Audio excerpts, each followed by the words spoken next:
અચ્છા, બીજી એક વાત, સ્થાનિક સ્વરાજની ચૂંટણીઓ તો પતી ગઈ, પણ હવે તાલુકા જિલ્લા પંચાયતની ખેંચતાણની તો મેં કાલે વાત કરી. આજે તાલુકા પંચાયતનું હતું અને વડગામ જિગ્નેશ મેવાણીના ગઢમાં ભારતીય જનતા પાર્ટીએ ખેલ પાડી દીધો. ગેની બેને હતા ને બધા જ હતા ને હૈશો, કપડાં ફાટ્યા, ભાગ દોડ મચી ગઈ, ધૂળની ડમરીઓ ઉડી. અને એવું જાણવા મળે છે કે બનાસકાંઠામાં એક નહીં 3 જગ્યાએ ભાજપે આવો ખેલ પાડી દીધો છે. ખેર, ભાજપની તો ફિતરત છે, કોંગ્રેસ અહીંયા ઊણી ઉતરી. આ તો ખાલી હવામાન વિભાગના એ સમાચાર મારે તમને કહેવા હતા કે મોસમ વાતાવરણ રાત્રે ગરમ રહેવાનું છે. ભાઈ, આ પેટ્રોલ ડીઝલની મોકાણ એવી થઈ છે કે વાત ના પૂછો. મને, તમને, આપણને બધાને અનુભવ છે. અને મારી તો હાલત સાહેબ એવી છે, તમારી એ હશે કે ગાડી ઘરની બહાર કાઢવી કે નહીં, ડીઝલથી ચાલે છે તો કાઢવાની હિંમત જ નથી થતી. પતી ગયું, ડીઝલ મળશે ક્યાંથી? હા, તો મારી તમારી આવી હાલત હોય સમજી શકાય, પણ એર ઇન્ડિયાવાળાને શું થયું હશે ખબર તમને? એર ઇન્ડિયાવાળાનો આ સવાલ એટલા માટે હું પૂછું છું કે પેટ્રોલ ડીઝલ માટે ગાડીઓ ને વાહનો ને ટ્રકો ને આ બધું તો ઠીક છે, હવે તો એર ઇન્ડિયાને ભીંસ પડી ગઈ છે. એર ઇન્ડિયાએ રાજકોટથી દિલ્હી અને મુંબઈ ઉપરથી 2 ફ્લાઇટ કેન્સલ કરી છે અને એનું કારણ છે ફ્યુલની અછત. પણ પેટ્રોલ ડીઝલથી તો ક્યાં ચાલે છે? હા, જો કે એમાંય ક્રૂડ તો ગેસોલિનમાં તો આવે જ ને, વાત સાચી છે. હવે સવારે 10 વાગે ઉપડતી દિલ્હીની ફ્લાઇટ અને સાંજે 6 વાગે ઉપડતી મુંબઈની ફ્લાઇટ 1 થી 31 જુલાઈ દરમિયાન રાજકોટથી ઉપડશે નહીં અને ચેમ્બર ઓફ કોમર્સમાં હાહાકાર મચી ગયો છે. એક બાજુ પેટ્રોલ ડીઝલ મળતું નથી અને બીજી બાજુ ભાવ, વાત ના પૂછો.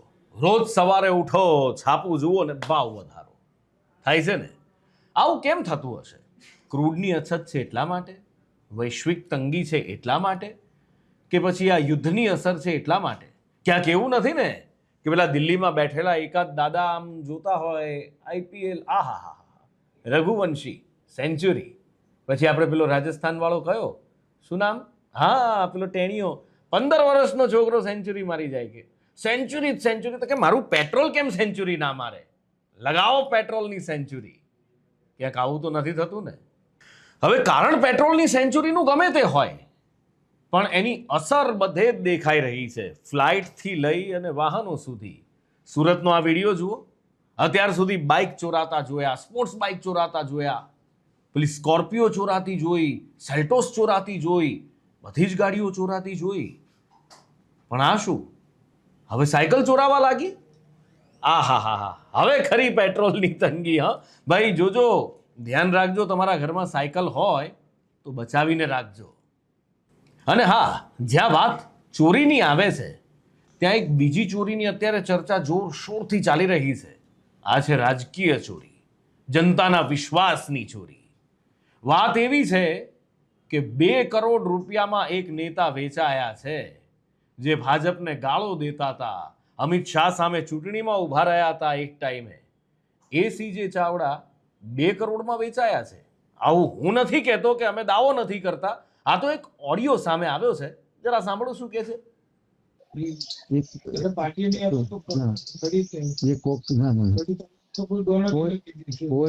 તમને એ કહું છું, હું વિધાનસભા લડ્યો એટલે કોંગ્રેસમાં આવ્યો એટલે મને 2 કરોડ રૂપિયા આપ્યા.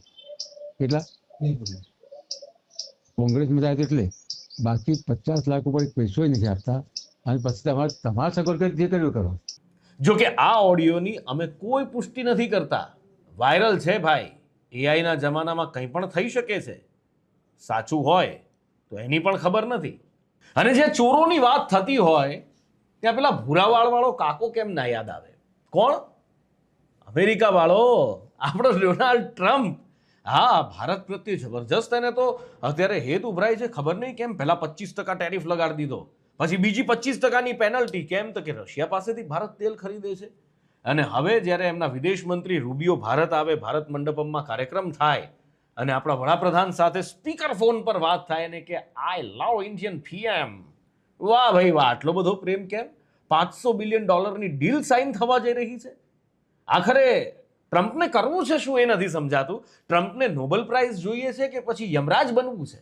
નહીં, એટલા માટે કે અમેરિકા જો ભારતના દિલ પર રાજ કરવા માંગે છે, ટ્રમ્પને ભારત પ્રત્યે આટલો બધો પ્રેમ થઈ ગયો છે, અને ભારત પર રાજ કરવું છે, ભારતીયોના દિલ પર, તો એ તો ભારતને નર્ક કહેતા હતા. અને નર્કમાં તો સામ્રાજ્ય ભાઈ કોનું હોય? એનું જ હોય ને.